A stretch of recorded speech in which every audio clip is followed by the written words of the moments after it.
ओम नमो भगवते वासुदेवाय।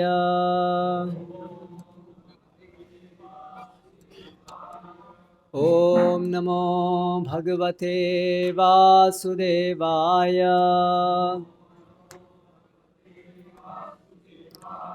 ओम नमो भगवते वासुदेवाय।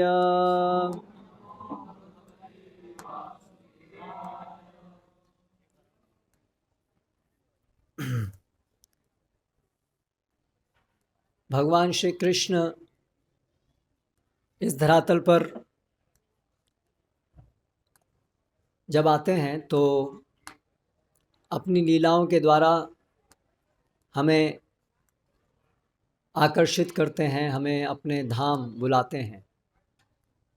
भगवान के साथ हमारा एक शाश्वत संबंध है। इस भौतिक जगत में हम सभी लोग उस शाश्वत संबंध को भूले हुए हैं। भगवद गीता में भगवान बताते हैं, यदा यदा ही धर्मस्य ग्लानिर्भवति भारत अभ्युत्थानमधर्मस्य तदात्मानं सृजाम्यहम्। भगवान स्वयं अलग अलग अवतारों के द्वारा और अपने शुद्ध भक्तों के द्वारा इस पृथ्वी पर जो परम धर्म है उसको स्थापित करने के लिए आते हैं। और वो परम धर्म क्या है? सवै पुंसाम परो धर्मो यतो भक्तिर अधोक्षजे अहितु की अप्रतिहता येनात्मा सुप्रसिद्धति। वो परम कर्तव्य, परम धर्म है भगवान श्री कृष्ण की अनन्य भक्ति सेवा,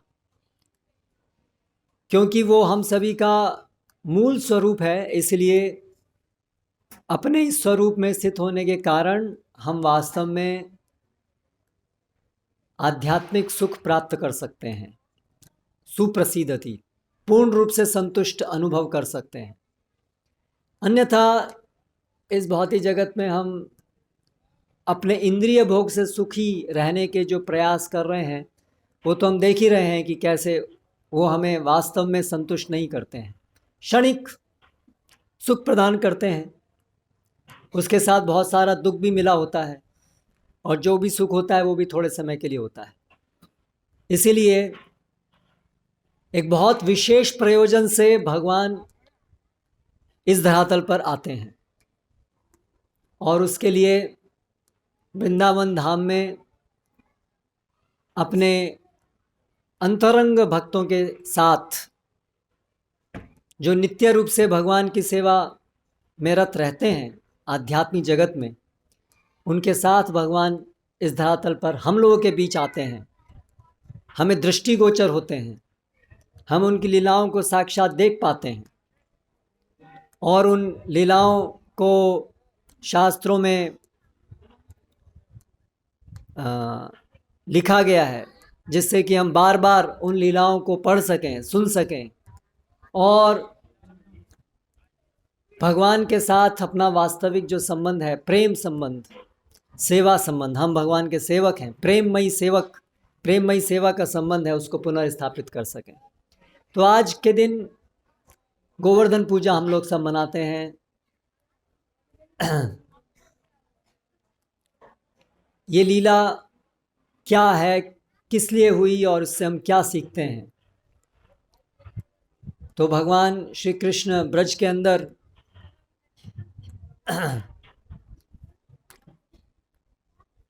एक ग्वाल बाल के रूप में है और ये भगवान का स्वरूप है। भगवान श्री कृष्ण अनेक अनेक रूपों में अपना विस्तार करते हैं। वो सभी रूपों में जो मूल रूप है वो ग्वाल बाल का रूप है, जिस रूप में भगवान एक गोपालक हैं, इसलिए उनका नाम गोपाल है। ये भगवान का स्वरूप है। तो श्रीमद् भागवतम के अंदर दशम स्कंद में ये वृंदावन की लीलाओं का वर्णन है। श्रील प्रभुपाद ने ये जो श्रीमद् भागवतम का 10वां स्कंद है उसको संक्षिप्त रूप में एक पुस्तक के अंदर लिखा जिसका नाम है श्री कृष्ण लीला पुरुषोत्तम भगवान। इसमें संस्कृत के श्लोक नहीं है, उन सभी श्लोकों के ऊपर श्रील प्रभुपाद का भावार्थ है, तात्पर्य है, और उसके अंदर ये एक पूरा अध्याय है गोवर्धन पूजा। तो हम इसके ऊपर अभी थोड़ी चर्चा करेंगे और आप सभी से विनती है कि आप ये पुस्तक लीजिए और इसके माध्यम से ये और ऐसी अनेक अनेक लीलाएं जिसको पढ़ने मात्र से हमारा चित्त शुद्ध होता है, इन लीलाओं को नियमित रूप से पढ़िए। तो ये गोवर्धन लीला से पहले एक बार जब भगवान गाय चराते चराते जंगल में सभी ग्वाल बालों को बहुत भूख लगी, तो पास में ही कुछ ब्राह्मण यज्ञ संपन्न कर रहे थे। तो कृष्ण ने सभी ग्वाल बालों से कहा कि देखो वो सब ब्राह्मण हैं, यज्ञ संपन्न कर रहे हैं, बड़े पुण्यशाली हैं, उनसे जाकर के कहो कि कृष्ण और राम आए हैं ग्वाल बालों के साथ, उनको भूख लगी है तो कुछ दे दें उनको। तो सभी उनके साथ के सभी गोपाल वहाँ जाते हैं, लेकिन याज्ञिक ब्राह्मण यज्ञ संपन्न कर रहे हैं तो उनको लगा अभी हमारा यज्ञ का कार्य चल रहा है, अभी हमें बीच में आप डिस्टर्ब मत कीजिए।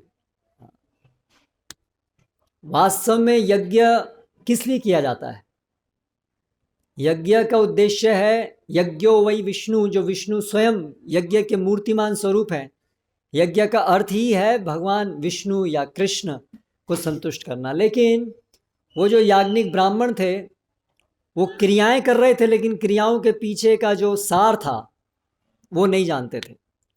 वो इन क्रियाओं को कर रहे थे विष्णु की संतुष्टि के लिए, लेकिन क्योंकि उनके अंदर भक्ति का अभाव था, कर्मकांड की विधि से, कर्मकांड चेतना से वो कर रहे थे कि हम कुछ विधि करेंगे, विष्णु प्रसन्न होंगे और फिर हमें संतुष्ट करेंगे, हमारी भौतिक जगत की इच्छाएं पूरी होंगी, ऐसी कुछ भावना से कर्मकांड बोलते हैं इसको। ज़्यादातर हिंदू समाज में लोग जो हैं वो इसी कर्मकांड विचारधारा से तथाकथित भक्ति करते हैं, जिसको वो भक्ति कहते हैं, लेकिन सही मायनों में वो भक्ति नहीं होती है, वो उसको कर्मकांड कहा जाता है, जिसमें कि हमारी इच्छा होती है कि कुछ देवी देवता हैं उनको हम प्रसन्न करें, और फिर कृष्ण भी उनमें से एक हैं, और अलग अलग शास्त्रों में अनुष्ठान बताए गए हैं, उन अनुष्ठानों करेंगे, पुण्य कर्म कमाएंगे, पुण्य कमाएंगे और फिर उससे हमारी बड़ी सुख समृद्धि होगी।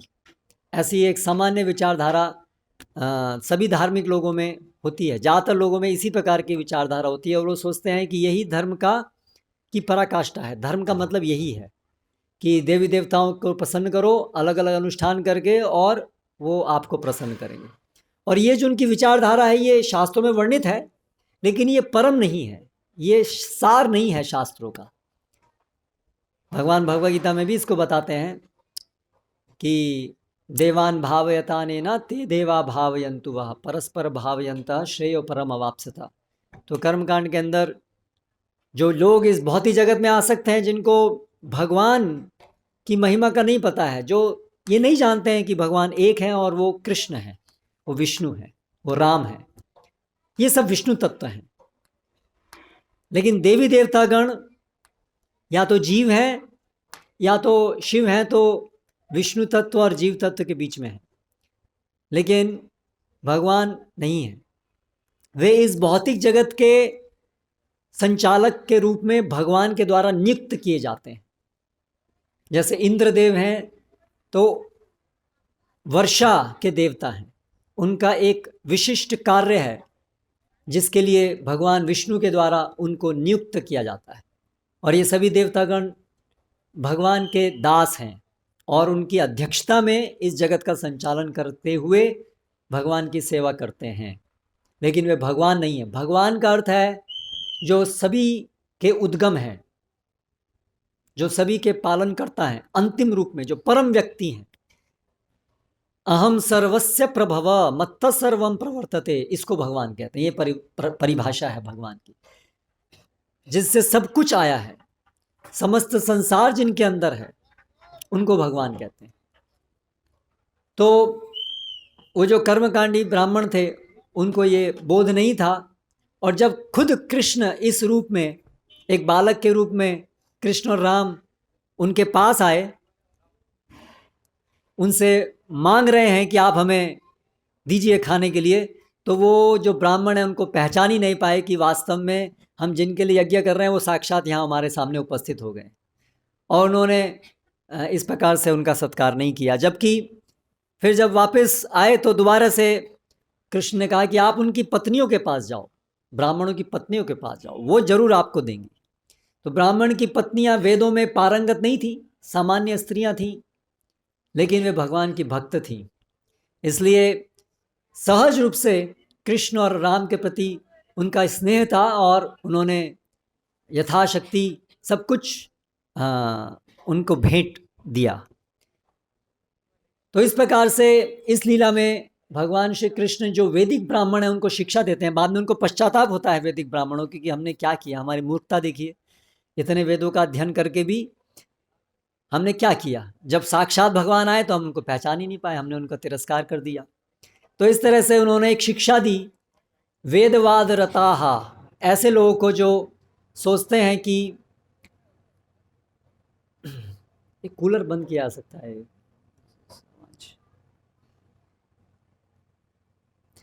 ऐसे लोगों को उन्होंने शिक्षा दी, वेदवाद रता, जो सोचते हैं कि हम वेद जानते हैं और वेदों का अंतिम मतलब है यज्ञ इत्यादि अनुष्ठान करो और पुण्य कर्म से, पुण्य फल से भोग करो।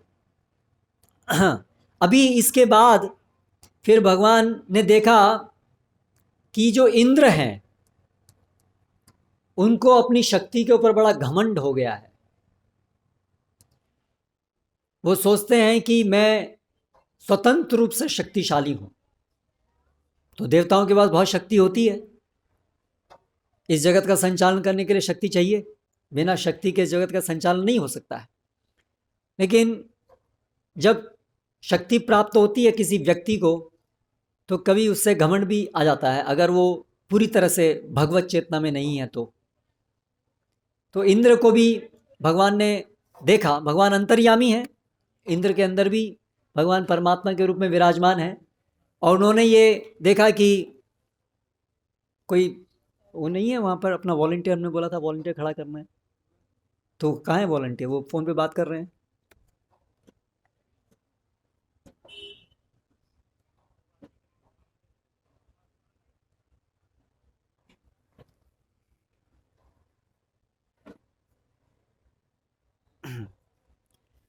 तो इस प्रकार इंद्र को अपनी शक्ति के ऊपर घमंड हो गया, और वो कृष्ण चाहते थे कि ये मेरा भक्त है। इंद्र भी भगवान के भक्त हैं, सभी देवता भगवान के भक्त हैं, विष्णु भक्ता स्मृत देवा, जो विष्णु के भक्त हैं, देवता सब विष्णु के भक्त होते हैं, लेकिन ज़्यादातर शुद्ध भक्त नहीं होते हैं, उनके अंदर बहुत ही जगत की कुछ आसक्तियाँ भी होती हैं। तो इंद्र एक देवता हैं, देवेंद्र राजा हैं, और भगवान ने देखा कि उनके अंदर घमंड है, और भगवान कभी भी अहंकार भगवान को प्रसन्न नहीं करता है किसी भी के अंदर भी। तो इसलिए भगवान चाहते थे कि उनके भक्त के अंदर से ये अहंकार निकालें, इसलिए भगवान ने ये गोवर्धन पूजा की और फिर गोवर्धन पर्वत उठाया। ये सब उसी लीला के अंतर्गत आता है। तो सभी ब्रजवासी इंद्र की पूजा करने का आयोजन करते हैं, हर साल करते थे। जैसा कि वेदों में बताया गया है, देवताओं की पूजा होनी चाहिए, और देवताओं की पूजा करेंगे तो देवता हमें प्रसन्न करेंगे। तो इसी प्रकार से, हालांकि सभी ब्रजवासी तो कृष्ण के अनन्य भक्त हैं, लेकिन लोकाचार में जो सब चलता है ऐसे वो भी कर रहे थे। तो इंद्र के लिए यज्ञ की तैयारी चल रही थी, और कृष्ण देखते हैं, अच्छा सब इंद्र की यज्ञ की तैयारी कर रहे हैं, और इंद्र को अभी उसका अहंकार चूर करना है, तो इसलिए भगवान ने एक युक्ति लगाई कि मैं ये इंद्र यज्ञ जो है रुकवा दूंगा। तो इंद्र बड़े कुपित हो जाएगा, अपनी शक्ति का बड़ा घमंड है उसको, और वो कुपित होकर के प्रयास करेगा अपनी शक्ति से बदला लेने का, और फिर मैं उसको दिखाऊंगा कि उसकी शक्ति किससे आती है। उसकी शक्ति अत्यंत तुच्छ है। लेकिन यहाँ पर कृष्ण एक नर लीला कर रहे हैं, एक सामान्य व्यक्ति की तरह से स्वभाव कर रहे हैं, नर लीला, नर के रूप में अपने को प्रस्तुत कर रहे हैं। इसलिए अगर सीधे सीधे इंद्र के यज्ञ को रोक देते तो वो नर लीला में विघ्न होता। इसलिए भगवान ने एक युक्ति बनाई कि जिससे वो नर लीला में विघ्न भी नहीं हो और इंद्र का यज्ञ भी रुक जाए। इसलिए भगवान कृष्ण ने नंद बाबा को, सुनंद इत्यादि जो भी व्रज के बड़े लोग थे, जो वो सब इंद्र यज्ञ की तैयारी कर रहे थे, उन सब से उन्होंने पूछा कि आप ये क्या कर रहे हैं पिताजी, मुझे बताइए। तो बताया कि ये भाई इंद्र का यज्ञ हम कर रहे हैं। इंद्र जो है, हम तो ग्वाल बाल हैं, हमारी गायों के लिए बारिश बहुत ज़रूरी है, बारिश होगी तो घास उगेगी, अनाज उत्पन्न होगा, इसलिए हम सबका जीवन इंद्र पे निर्भर है, इसलिए हर साल हम इंद्र यज्ञ करते हैं, तो वही इंद्र यज्ञ कर रहे हैं। तो फिर भगवान श्री कृष्ण ने उनसे तर्क करना शुरू किया, और तर्क में उन्होंने ऐसे ऐसे तर्क रखे जो वास्तव में सत्य नहीं है, लेकिन इंद्र को कि यज्ञ को रोकने के लिए उन्होंने नास्तिकवाद के तर्क रखे, अर्थात शास्त्र के सार के विरुद्ध तर्क रखे। तो ऐसे बहुत सारे लोग हैं जो शास्त्र पढ़ते हैं, सोचते हैं कि हम शास्त्र जानते हैं, लेकिन वास्तव में शास्त्र के मर्म से को नहीं जान करके उसका उल्टा है, ऐसा धारणा रखते हैं। तो उसी प्रकार उन्होंने बोलना शुरू किया कि अरे बारिश होती है वो तो अपने आप होती है, पानी उड़ता है, बादल बनते हैं, बारिश होती है, इसमें इंद्र क्या करेगा, इंद्र की पूजा करने से क्या लाभ होगा। तो नंद बाबा इत्यादि उन्होंने उत्तर दिया, अरे ये बारिश हो रही है, ये सब जो बादल बन रहे हैं तो सब जड़ हैं, ये अपने आप थोड़ा ना हो सकता है सब, इनके पीछे कोई व्यक्ति तो होगा, तभी तो होंगे ये सब चीज़ें। जड़ चीज़ें अपने आप तो कभी कार्य नहीं कर सकती हैं, ऐसा प्रतीत हो सकता है, लेकिन जड़ चीज़ें अंततः अपने आप कार्य नहीं करती हैं, क्योंकि उनके अंदर चेतना नहीं होती है। तो इसलिए एक ईश्वर है, देवतागण है, वो सब ये संचालित करते हैं। तो फिर कृष्ण कहते हैं यदि ऐसे कोई भगवान हैं, ऐसे कोई व्यक्ति हैं अगर जो इन चीज़ों को संचालित करते हैं, तो वो भी तो कर्म के अनुसार ही हमें फल दे पाएंगे।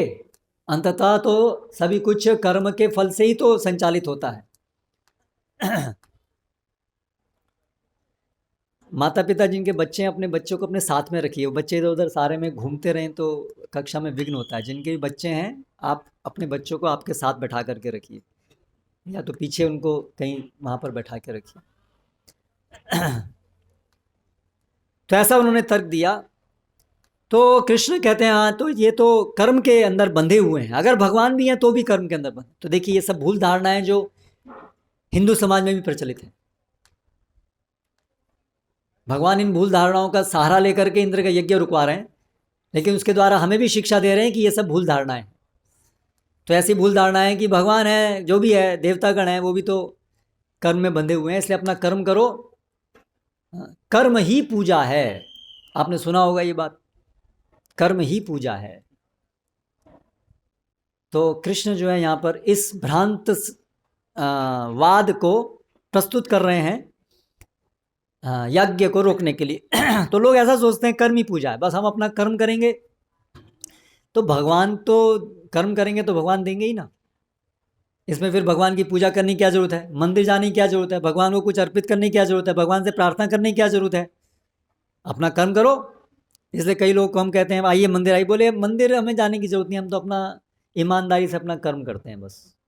हमें मंदिर जाने की जरूरत नहीं है। तो ये विचार क्या है कि भगवान जो भी है अगर है तो कर्म कर रहे हैं तो भगवान को देना ही पड़ेगा ना, जो भी दे रहा है, तो हमें उनसे मांगने की क्या जरूरत है। तो भगवान जो है कर्म का नियमन सिद्धांत भगवान ही बनाए हैं, भगवान ही इस योजना को बनाए हैं कि ये कर्म करो इससे ये फल मिलेगा, ये कर्म करो इससे ये फल मिलेगा। लेकिन वो सब सिद्धांत बनाने वाले भगवान हैं, वो अपने आप से नहीं है। वो कर्म के अंदर शक्ति नहीं है कि कर्म करने से अपने आप फल मिल जाता है, वो कर्मों के अंदर शक्ति नहीं है। कर्म निर्जीव है, कर्म के अंदर शक्ति नहीं है कोई भी फल प्रदान करने की। जो फल प्रदान करने वाले हैं वो भगवान ही हैं। अब इस योजना के माध्यम से वो फल प्रदान कर रहे हैं। कोई गवर्नमेंट है, गवर्नमेंट कोई नियम बनाती है, अगर नागरिक इस प्रकार से करेंगे तो उनको ये प्राप्त होगा। लेकिन वो नियम बनाने वाले सरकार है। अगर नागरिक सोचें कि अभी हमें सरकार की कोई जरूरत नहीं है, सरकार की भर्त्सना करें, कोई सरकार वकार नहीं है, देखो ये ऐसे करते हैं तो ऐसे हो जाता है, तो वो खुद अपने आप में एक बड़ा क्राइम होगा। सरकार की अध्यक्षता को ना मानना, उसका उल्लंघन करना, और वो खुद अपने आप में पनिशमेंट, दंड को आकर्षित करेगा। तो उसी प्रकार से ये सोचना कि सब कुछ कर्म से अपने आप होता है, ये अपने आप में दोष है, अपराध है भगवान के प्रति। और इसलिए जो ऐसा सोच करके करते हैं वो पाप करते हैं, वो पुण्य नहीं करते हैं। जो सोचते हैं कि हम अपना कर्म निभा रहे हैं, ये सब कुछ हमने कर लिया, हमें कोई भगवान की जरूरत नहीं है, तो वो अपने आप में पाप कर रहे हैं और उसके दंड भुगतेंगे। इसलिए हम देखते हैं आज वर्तमान समय में लोग बहुत मेहनत कर रहे हैं, बहुत कुछ कार्य कर रहे हैं, बहुत टेक्नोलॉजी डेवलप हो रही है, साइंस बहुत अलग अलग चीज़ें कर रहे हैं, लेकिन सबके पीछे एक धारणा ये है कि भगवान कोई नहीं है। अपनी बुद्धि से मनुष्य ये सब देखो आज क्या क्या क्या क्या क्या कर रहा है। लेकिन इसकी वजह से परिणाम क्या हो रहा है? लग रहा है कि प्रगति हो रही है, लग रहा है कि बड़े पैसा लोगों के पास बहुत आ रहा है, लेकिन दंड भी भुगतना पड़ रहा है। जैसे एक आदमी सरकार के नियमों का पालन करते हुए, टैक्स भरते हुए बिजनेस करता है, तो वो उससे बिजनेस से अपना पैसा प्राप्त करता है और उसका उपभोग करता है। और दूसरा है कि कुछ लुटेरे बैंक में जा कर के या किसी के घर जा कर के पैसा लूट के आ जाएं, तो उनके पास भी पैसा आ जाता है, लूटने से भी पैसा आता है और सरकार के नियम के अनुसार बिजनेस करने से भी पैसा आता है। दोनों पैसे दिखेंगे लेकिन दोनों में अंतर है। एक है जिसका टैक्स दिया हुआ है, जो विधिवत रूप से पैसा कमाया है, और एक है लूट की कमाई। तो लूट की कमाई में हमेशा पीछे पुलिस पड़ी रहती है, हमेशा मन में चिंता रहती है, और कभी रेड पड़ती है। और हो सकता है इस भौतिक जगत के अंदर, क्योंकि अधीक्षक और गवर्नमेंट वो लोग भी ऐसे ही हैं, तो वहाँ पर आप बच भी जाएं लूट की कमाई से। लेकिन भगवान के शासन में लूट की कमाई से कभी कोई सुखी नहीं हो सकता है। रावण, हिरण्यकशिपु ऐसे लोग थे जो भगवान का तिरस्कार करके अपनी शक्ति के बल पर इस भौतिक जगत के अंदर सुख शांति समृद्धि चाहते थे, लेकिन वो कभी सुख शांति समृद्धि प्राप्त नहीं कर पाए अंततः। तो उसी प्रकार हमें भी ये समझना चाहिए कि केवल कर्म करने से समृद्धि नहीं होती है। जो कर्म के फल प्रदान करने वाले भगवान हैं, उनके प्रति भक्ति भाव, उनकी सत्ता, उनकी भगवत्ता को स्वीकार करने से, और साथ साथ शास्त्र के अनुसार जो नियत कर्म है, पुण्य कर्म है, उनको करने से हम सुख शांति से रह सकते हैं। ये एक बड़ी महत्वपूर्ण शिक्षा है जो हम इस लीला से समझ सकते हैं। तो इस प्रकार भगवान कृष्ण ने इस प्रकार से उनको तर्क दिए, और ब्रजवासी जो हैं वो तो नाम के लिए ये सब कर रहे थे। उनके हृदय में तो केवल कृष्ण भक्ति है, वो तो कृष्ण जो चाहते हैं, कृष्ण को संतुष्ट करने के लिए ही सब कुछ करते हैं।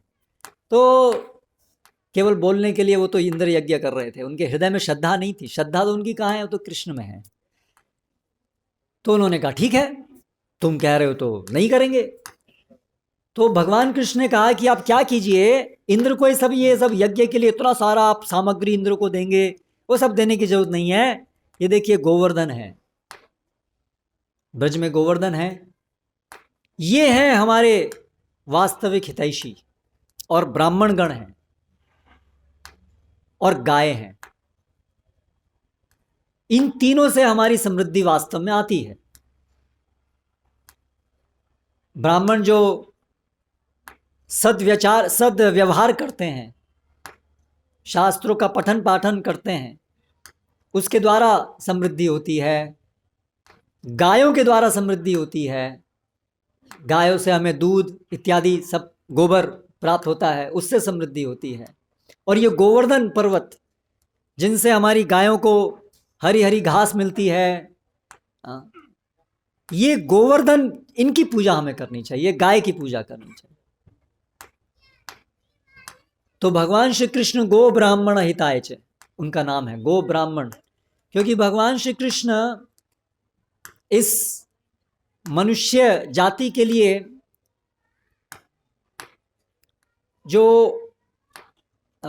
सुख समृद्धि और आध्यात्मिक प्रगति का मार्ग है, वो है गो और ब्राह्मण, अर्थात ब्रह्म जानाति इति ब्राह्मण, जो तत्वतः भगवान को जानते हैं और उनके आदेश के अनुसार जीवन जीते हैं, उनके शिक्षाओं का पालन करते हैं, उनकी शिक्षाओं को सिखाते हैं, उनको ब्राह्मण कहते हैं। अंततः ब्राह्मण जन्म से नहीं होते हैं, जन्म से कुछ सुविधा प्राप्त हो सकती है, लेकिन अंततः गुण होने चाहिए और कार्य होने चाहिए वर्ण के अनुसार। तो ब्राह्मण के लिए मुख्य कार्य है वेदों का, शास्त्रों का पठन पाठन, यजन याजन दान प्रतिग्रह, ये 6 कार्य हैं। और शम दम तप तितिक्षा क्षांतिरार्जवमेव च ज्ञान विज्ञानमास्तिक्यम ब्रह्म कर्म स्वभावजम, ये भगवद गीता में बताए गए हैं। तो ऐसे ब्राह्मणों की पूजा करना, उनका सत्कार करना, सम्मान करना, उससे हमारे अंदर भी भगवान का जो हमारा संबंध है वो विकसित होता है, उनकी सेवा करने से, उनकी पूजा करने से। और उसी प्रकार जो गाय हैं, मनुष्य जाति के लिए जो गो, गाय, बछड़े, बैल, सभी, इन सब का संरक्षण और सेवा अत्यंत महत्वपूर्ण है। केवल भौतिक दृष्टि से नहीं कि उनसे हमें दूध मिलता है और उनसे हमें गोबर मिलता है,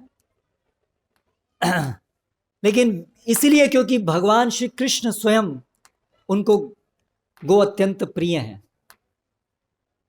इसलिए अगर मनुष्य जाति में गो सेवा नहीं होती है, गो संरक्षण, गो रक्षा नहीं होती है, तो वो मनुष्य समाज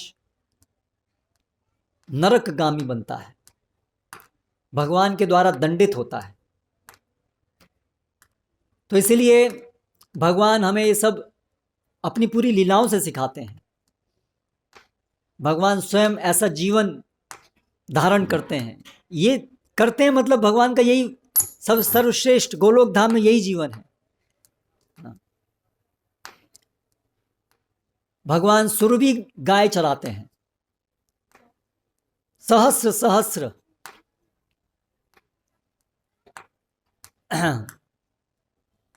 तो इस प्रकार से भगवान ने इंद्र यज्ञ रोक करके गोवर्धन की पूजा करने के लिए सबको तैयार किया।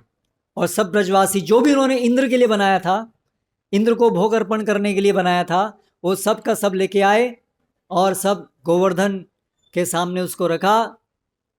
भगवान कृष्ण भी साथ में थे। पहले गो पूजा की सबने, गायों को पूजा, गाय की पूजा, हरी हरी घास उनको दी और परिक्रमा की।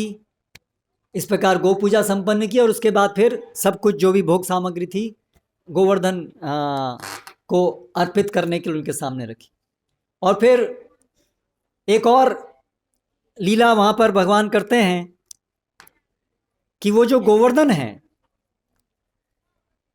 सभी ब्रजवासियों का विश्वास कि जो भी कृष्ण कह रहे हैं ये गलत नहीं कह रहे हैं, ये गोवर्धन जो है वो स्वीकार करेंगे हमारी जो भी हम अर्पण कर रहे हैं उनको। तो एक वहाँ पर गोवर्धन एक विशाल रूप धारण करते हैं, एक मनुष्य जैसा एक रूप धारण करते हैं, महाकाय रूप। जिससे सभी लोग स्वाभाविक रूप से नतमस्तक हो जाते हैं कि ओ, ये जो गोवर्धन व्यक्ति हैं वो यहाँ पर साक्षात अभी उपस्थित हो गए हैं और ये हमारे सारी जो भी हमारी भोग सामग्री है उसको स्वीकार करेंगे। तो इस प्रकार से सब नमस्कार करते हैं। कृष्ण स्वयं गोवर्धन जी को प्रणाम करते हैं सबसे पहले, और उनके साथ साथ सब लोग प्रणाम करते हैं गोवर्धन। और वो बोलते हैं कि मैं गोवर्धन हूँ और आप जो भी मुझे अर्पित करना चाहते हैं आप कर सकते हैं। और इस प्रकार सभी लोग गोवर्धन जी की परिक्रमा करते हैं। तो ये जो गोवर्धन परिक्रमा और गोवर्धन पूजा भगवान इस प्रकार आरंभ करते हैं खुद अपने आप, जो आज तक भी चल रही है। गोवर्धन परिक्रमा, गोवर्धन पूजा, ये स्वयं भगवान श्री कृष्ण स्थापित करते हैं। कौन है गोवर्धन? ये गोवर्धन स्वयं कृष्ण का ही एक रूप है, इसलिए हम गोवर्धन शिला को पूजते हैं। ये कृष्ण का ही एक रूप की तरह से हम उनको पूजा करते हैं, क्योंकि वो कृष्ण का ही एक विस्तार है। तो गोवर्धन भगवान का रूप है और भगवान की सेवा करते हैं। भगवान की सेवा में इतना आनंद है कि भगवान स्वयं एक सेवक का रूप लेकर के भी अपनी सेवा करते हैं। भगवान की सौंदर्य की महिमा, भगवान की सेवा की महिमा इतनी है कि भगवान उसका आस्वादन करने के लिए एक भक्त के रूप में भी आते हैं। तो गोवर्धन ऐसा एक रूप है। और फिर तत्पश्चात गोवर्धन पूजा होती है, सब परिक्रमा होती है सब। और फिर इंद्र जो है वो कुपित कुपित कुपित बहुत बहुत बहुत बहुत बहुत क्रोधित हो जाते हैं। ये बालक, ये क्या समझता है अपने आप को, जानता नहीं मैं इंद्र हूँ, ये मेरे याग को सब लोग मेरे लिए बनाए और इसने इसको जाके गोवर्धन को अर्पित करा दिया, ये छोटा सा बालक। तो भूल गए कि ये उनके ऊपर कृष्ण हैं जिन्होंने उनको ये छोटा सा पद दिया है, और वो पहचान ही नहीं पाए कि ये मेरे आराध्य हैं जो यहाँ पर ये लीला कर रहे हैं। जब अहंकार आता है तो व्यक्ति यथार्थ नहीं देख पाता, सच्चाई नहीं देख पाता, सत्य क्या है, तो इसलिए वो नहीं देख पाए। और फिर वो इंद्र ने सोचा कि आज मैं इन सब ब्रजवासियों को सबक सिखाऊंगा, ये कृष्ण को और इन सब ब्रजवासियों को, इन्होंने मेरा यज्ञ नहीं किया तो मैं इनको अभी सबक सिखाऊंगा। ऐसा बड़े कुपित होकर के इंद्र ने जो संवर्तक, जो बादल होते हैं जो प्रलय के समय आते हैं, ऐसे बादलों का आह्वान किया और उनको निर्देश दिया कि आप इतनी मूसलाधार वर्षा करो कि ये सारा ब्रज जो है वो जलमग्न हो जाए, सब खत्म हो जाए, इतनी तेज वर्षा करो।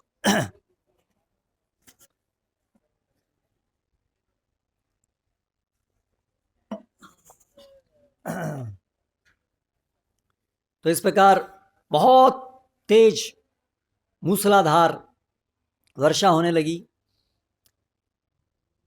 सभी जो गाय थी, बछड़े थे, सभी पानी में भीगने लगे और धीरे धीरे धीरे धीरे चली जा रही है बारिश। तो ठंड लगने लगी, कांपने लगे सब छोटे छोटे गैया, और धीरे धीरे पानी सब जगह भरने लगा, पानी आने लगा, सब हाहाकार मच गया। तो भगवान कृष्ण तो सब अंतर्यामी हैं, देख ही रहे हैं क्या ये सब इंद्र का नाटक चल रहा है। तो फिर भगवान ये गोवर्धन पर्वत को अपने उल्टे हाथ की छोटी उंगली पर उठाते हैं और वहाँ पर एक और लीला प्रदर्शित करते हैं, जिससे उनका नाम गोवर्धन धारी बनता है। भगवान के अनेक अनेक नाम हैं जो उनकी अनेक अनेक लीलाओं के कारण हैं। तो इस प्रकार भगवान गोवर्धन उठाते हैं और सब ब्रजवासियों को, गायों को, सबको, ब्रजवासियों कहते हैं आप और आपकी गायों को लेकर के आप अंदर आ जाइए। तो एक छाते के रूप में भगवान उस गोवर्धन को धारण करते हैं और वो सारा जो वर्षा का जो प्रताप था वो सब से बच जाते हैं सभी ब्रजवासी। ना कोई बारिश परेशान करती है, ना कोई सर्दी, बिल्कुल उससे बच जाते हैं। और इस प्रकार इंद्र जो है वो 7 दिन तक कुपित होकर के बारिश करता ही रहता है, करता ही रहता है, लेकिन उसका तनिक भी प्रभाव ब्रजवासियों के ऊपर अभी नहीं पड़ता है। बहुत शांति से, और न केवल शांति से बल्कि यहाँ पर भगवान ब्रजवासियों की एक और इच्छा को पूर्ण करते हैं, विशेष रूप से गोपियों की इच्छा को, क्योंकि प्रतिदिन भगवान तो जंगल गाय चराने चले जाते हैं, तो हमेशा जो गोपीगण हैं उनकी इच्छा रहती है कि कृष्ण का दर्शन सतत हो, जो उनको नहीं हो पाता है। तो भगवान इस लीला के द्वारा वो उनकी इच्छा भी पूरी करते हैं। 7 दिन तक ब्रजवासी कृष्ण के साथ रह पाते हैं, कृष्ण का दर्शन कर पाते हैं। तो ये जो ब्रज की जो लीलाएं हैं, ये एक शुद्ध कृष्ण प्रेम की अभिव्यक्तियां हैं, और हमारी दूषित बुद्धि से वो एक सामान्य स्त्री पुरुष आकर्षण की तरह प्रतीत होती हैं, लेकिन हमें समझना चाहिए कि कृष्ण और गोपियां कोई सामान्य पुरुष और स्त्रियां नहीं हैं। कृष्ण सभी के मूल पति, सभी के मूल स्वामी हैं, और जो गोपियां हैं वो उनकी अंतरंग शक्ति या शुद्ध भक्त हैं, जो जिनके प्राण कृष्ण को समर्पित हैं। और कृष्ण उन सभी से उनका जो प्रेम का आदान प्रदान होता है। इस प्रकार इंद्र जो है उसकी बुद्धि फिर ठिकाने आती है, उसको समझ में आता है कि ये जो बालक है ये तो बालक सामान्य नहीं है, ये वास्तव में मेरे स्वामी हैं, नहीं तो कौन है जो इस प्रकार से कार्य कर सकता है, जिसने मेरे प्रभाव को समाप्त कर दिया। तो इस प्रकार उसकी बुद्धि ठिकाने आती है, और फिर बारिश तो बंद हो जाती है, और उसके बाद में फिर भगवान उन गोवर्धन को वापस रख देते हैं। सब लोग चले आते हैं अपने अपने जीवन पूर्ववत कृष्ण के चिंतन में, और अधिक अभी सब कृष्ण का स्मरण करते रहते हैं। कृष्ण ने कैसे 7 दिन तक ये पर्वत उठा लिया। ब्रजवासियों को नहीं पता है कि ये कृष्ण भगवान है, नहीं पता है, मतलब वो सबसे बड़े ज्ञानी हैं, लेकिन उस ज्ञान की पराकाष्ठा है कि भगवान की अंतरंग शक्ति से उनका ये ज्ञान लोप हो जाता है, जिससे कि वो भगवान के साथ अंतरंग सेवा और प्रेम का आदान प्रदान कर सकें। तो भगवान की अंतरंग शक्ति के कारण ब्रजवासियों को का ये ज्ञान लुप्त कराया जाता है भगवान की अंतरंग शक्ति, लीला शक्ति के द्वारा। इसलिए उनके लिए तो कृष्ण एक बालक है, उनके प्रेम पात्र हैं, एक ऐसे जिनका रक्षण करना है। जो बड़ी गोपियां हैं वो उनका रक्षण करने के लिए हमेशा चिंतित रहते हैं, जैसे यशोदा, इस प्रकार। और जो ग्वाल बाल हैं वो उनके मित्र के समान उनसे खेलते हैं। अगर उनको सबको ये बोध हो जाए कि ये कृष्ण तो भगवान हैं, सबके सर्वोपरि हैं, सबको पालने वाले हैं, तो फिर वो जो अलग अलग रसों में जो भगवान की सेवा हो रही है, माधुर्य, वात्सल्य, सखा, वो सब सेवाएं नहीं हो पाएंगी, वो सब भावों की अभिव्यक्ति नहीं हो पाएगी। तो ये एक बहुत गूढ़ रहस्य है कृष्ण लीला का, कि ब्रज के अंदर जो भगवान की जो भक्ति होती है वो माधुर्य भाव के अंदर होती है, और ये भाव अति उत्कृष्ट है, और हम मात्र अपनी इच्छा से यहाँ प्रयास करने से उसको प्राप्त नहीं कर सकते हैं। उसके लिए विधिवत भक्ति में उत्तरोत्तर प्रगति करके भगवान की कृपा से अंततः इसको प्राप्त किया जा सकता है। इसलिए शास्त्रों के अनुसार जो हमें बताया जाता है भक्ति, तो उसमें पहला चरण है विधि भक्ति, जिसमें हम भगवान श्री कृष्ण को कि वो भगवान हैं, सबके स्वामी हैं, सबके नियंत्रण करता है, इस रूप में उनको जान करके, उनको सुन करके हम उनके दास हैं ये समझ करके अपना सब कुछ उनको अर्पित करते हैं, उनकी अलग अलग प्रकार से सेवाएं करते हैं। ये आरंभ स्तर पे ये भक्ति का ये स्तर है, और हम सभी लोग तो अगर भक्ति करना चाहते हैं तो वहीं पे ही हमारा प्रवेश है, उसी भक्ति के लिए। जो ब्रजवासियों की भक्ति है वो बहुत उत्तम स्तर पे है। जब समस्त भौतिक जगत के प्रति आसक्ति समाप्त हो जाए और उस आसक्ति समाप्त होने के बाद जब भगवान से स्वाभाविक प्रेम उत्पन्न हो, तब जाकर के वो उस प्रकार की भक्ति होती है जो ब्रज के अंदर होती है। इसलिए ब्रजवासी हमारे पूजनीय हैं, लेकिन ब्रजवासियों की हम नकल नहीं कर सकते। इसलिए हमारे लिए जो उपयुक्त है, गोवर्धन के पास राधा कुंड है, गोवर्धन, वहाँ जो हमारे आचार्य हैं वो हमें सिखाते हैं उससे थोड़ा दूर रहना, क्योंकि अभी हमारी योग्यता नहीं है वहाँ नज़दीक जाने की, इसलिए हम उनसे थोड़ा दूर रहते हैं। अर्थात विधि स्तर पर रह करके हम उन ब्रजवासियों की जो भक्ति है उसकी पूजा करते हैं। ये विधि है भगवान की सेवा और भक्ति करने की। तो ये भक्ति को अगर हमें सीखना है, अगर हमें हमारे मनुष्य जीवन को सफल बनाना है, यदि हमें जन्म मृत्यु के इस चक्र से छूटना है, यदि हमें बुढ़ापा, बीमारी और सारी चिंताओं से मुक्त होना है हमेशा हमेशा के लिए, यदि हमें एक ऐसा सुख प्राप्त करना है जो नित्य हो, जिसमें कभी व्यवधान नहीं आए, यदि हमें ऐसा सुख प्राप्त करना है जिसमें साथ साथ में दुख ना हो,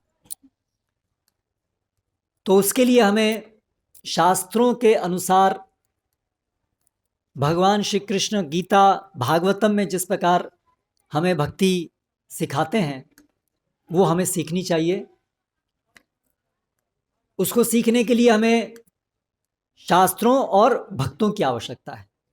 भक्त जो शास्त्रों को अपने जीवन में अपनाए हैं, ऐसे शुद्ध भक्तों के सानिध्य में भगवान की सेवा के विषय में सुनना और सेवा करना, उससे हम उसी प्रकार जैसे धीरे धीरे उत्तरोत्तर ब्रजवासियों की जिस प्रकार से प्रगाढ़ भगवान के प्रति प्रेम है उसको हम भी प्राप्त कर सकते हैं, क्रमबद्ध धीरे धीरे उनके मार्ग पर चल करके। भारत में विशेष रूप से हिंदू लोग तो किसी न किसी स्तर पे कृष्ण पूजा, कृष्ण यहाँ पास में ही है वृंदावन, सब लोग जाते हैं, गोवर्धन पूजा करते हैं, परिक्रमा करते हैं, ये सब चीज़ें करते हैं, गोवर्धन पूजा होती है। लेकिन आचार्य परंपरा में, शुद्ध वैष्णव परंपरा में जो गोवर्धन पूजा है, जो ये सब लीलाओं, भगवान की लीलाओं को समझना है, इसमें और सामान्य रूप से जो हिंदू समाज के अंदर जो पूजा होती है, भगवान कृष्ण के मंदिरों में जाना होता है, उसमें एक बहुत बड़ा अंतर है जो हमें समझना चाहिए। सामान्य रूप से जो कृष्ण की पूजा होती है, गोवर्धन लीला मनाई जाती है, गोवर्धन परिक्रमा भी की जाती है, उसके पीछे हम कुछ मन्नतें मांगते हैं। लोग दंडवती परिक्रमा भी करते हैं, गोवर्धन की दंडवत होकर के पूरी परिक्रमा करते हैं, बहुत तपस्या करते हैं, बहुत कष्ट लेते हैं, लेकिन किस लिए?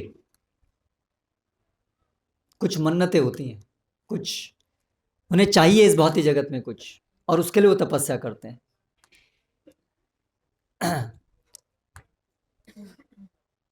लेकिन भगवान कृष्ण को सबसे अधिक प्रिय क्या है? हम उनसे कुछ मांगे इस भौतिक जगत में, इसका मतलब है कि हम इस भौतिक जगत में रहना चाहते हैं, हम नित्य भगवान की सेवा नहीं करना चाहते हैं। अब इस भौतिक जगत में हम कुछ मांग रहे हैं, मतलब हमें आशा है कि ये भौतिक जगत हमें सुखी कर सकता है, जो कि वास्तविकता नहीं है। हमारा इस भौतिक जगत से कोई लेना देना नहीं है। हम भौतिक शरीर नहीं है, हम आत्मा हैं। ये तो जेल है, ये भौतिक जगत जेल है, हम जहाँ रह रहे हैं वहाँ जेल है। इस जेल को सुधारने का प्रयास नहीं करना चाहिए। ठीक है, अभी हम जेल में रहना होगा, तो रहने के लिए कुछ कार्य करने होंगे, शरीर टिकाना होगा, कुछ पैसे की ज़रूरत है, कुछ काम करने की ज़रूरत है, लेकिन वो सब हमारा अंतिम लक्ष्य नहीं होना चाहिए। हमारा अंतिम लक्ष्य इस जेल से निकल करके गोलोक धाम, जो हमारा घर है, वहाँ जाना, जहाँ पर नित्य रूप से भगवान की सेवा होती है, शुद्ध रूप से, जहाँ पर हम भगवान की प्रसन्नता के लिए भगवान की सेवा करते हैं, केवल और केवल जो हमारा स्वरूप है, जो हमारी वास्तविकता है, और उससे अपने आप जीव संतुष्ट होता है। भगवान को संतुष्ट करने में ही हमारी वास्तविक संतुष्टि है, स्वाभाविक अपने आप। अगर हम अपने हिसाब से अपनी संतुष्टि का प्रयास करते हैं अपने इंद्रिय भोग के द्वारा, बड़ा सा घर होगा, ये भोग करेंगे, उससे हम संतुष्ट होंगे, ये भ्रांत धारणा है। इंद्रिय भोग से कभी कोई सुखी नहीं हो सकता। क्षणिक रूप से हमें लग सकता है कि उससे हम सुखी हो रहे हैं, लेकिन वो शारीरिक सुख है, वो आत्मा का सुख नहीं है। इसलिए वो कभी भी हमें अंततः संतुष्ट नहीं करता है। इसलिए आप देखिए, हम इतना प्रयास करते हैं सुखी रहने का, लेकिन फिर भी हम असंतुष्ट रहते हैं, खाली है, अंदर से खाली अनुभव करते हैं। क्यों? क्योंकि वो सब भौतिक सुख है, वो शारीरिक है, वो आत्मा का सुख नहीं है। इसीलिए भगवान वास्तव में सब लीला जो कर रहे हैं, इसके पीछे प्रयोजन है, हमें भगवान इस भ्रांत विचार से निकालकर, भ्रांत जीवन ये जो हमारा चल रहा है, इससे निकाल करके हमें जो हमारी वास्तविक जीवन है, जो गोलोक धाम में भगवान की नित्य सेवा का जो हमारा जीवन है, उसमें भगवान हमें वापस लेके आना चाहते हैं। हम सब वहीं थे, भगवत धाम से ही हम यहाँ टपके हैं, गिरे हैं, हम यहाँ गिरे हैं। ये हमारा वास्तविक स्थान नहीं है, ये हमारा पतन है, हमारा पतन होकर के हम यहाँ आए हैं। लेकिन हमें वापस हम जा सकते हैं, वापस अपने धाम जा सकते हैं, वो तो हमारा घर है, जा सकते हैं। इसलिए ये जो मनुष्य जीवन है, इसमें यही एकमात्र लक्ष्य होना चाहिए कि जेल से वापस निकलकर कैसे अपने घर जाएं। इस भौतिक जगत में जो कुछ भी हम करते हैं, वो अंततः इसी उद्देश्य को प्राप्त करने के लिए होना चाहिए। अगर हम इस भौतिक जगत में केवल अच्छे से रहने के लिए कार्य करते हैं, तो वो मिसअंडरस्टैंडिंग है, वो भ्रांत धारणा है। इस भौतिक जगत में कभी कोई अच्छे से नहीं रह सकता। ये भौतिक जगत अच्छे से रहने के लिए नहीं बना है। ये भौतिक जगत दुखालयम अशाश्वतम है, यहाँ आप रह ही नहीं सकते हैं। अच्छे से रहना क्या मतलब है? आपका मरण होगा, मेरा मरण होगा, इस शरीर का मरण होगा। तो ऐसे अशाश्वत जगत में हमें कैसे कभी सुख शांति प्राप्त हो? क्योंकि हम शाश्वत जीव हैं। अशाश्वतता होने से ही हमें असंतुष्टि होती है।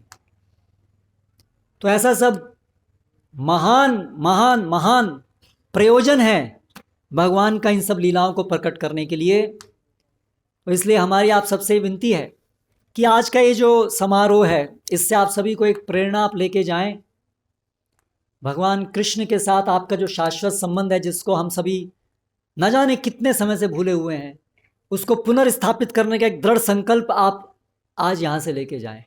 जैसे गोवर्धन भगवान की सेवा करते हैं, जैसे ब्रजवासी सब भगवान की सेवा करते हैं, हम गंभीरता से भगवान की सेवा में पुनर्स्थापित हों, उसके लिए एक जीवन का ये लक्ष्य बनाएं। और उसके लिए समुचित मार्गदर्शन शास्त्रों में भगवान ने दिया है। और भगवान अपने महान आचार्य जैसे श्रील प्रभुपाद हैं, ऐसे शुद्ध भक्तों को भेजते हैं, ऐसी पूरी संस्था को स्थापित करके जो हमें पूरा प्रशिक्षण देते हैं कैसे भगवान की भक्ति में हम करके वापस अपने धाम जा सकते हैं। तो हमारा आप सबसे ये निवेदन है कि आप नियमित रूप से मंदिर में आइए, ये शास्त्रों को, ग्रंथों को पढ़िए, इनको समझिए, अपने जीवन में अपनाइए, और इस प्रकार भक्ति के द्वारा अपने जीवन में अपने जीवन को कृष्ण को दीजिए। हरे कृष्णा हरे कृष्णा कृष्ण कृष्ण हरे हरे, हरे राम राम राम हरे हरे।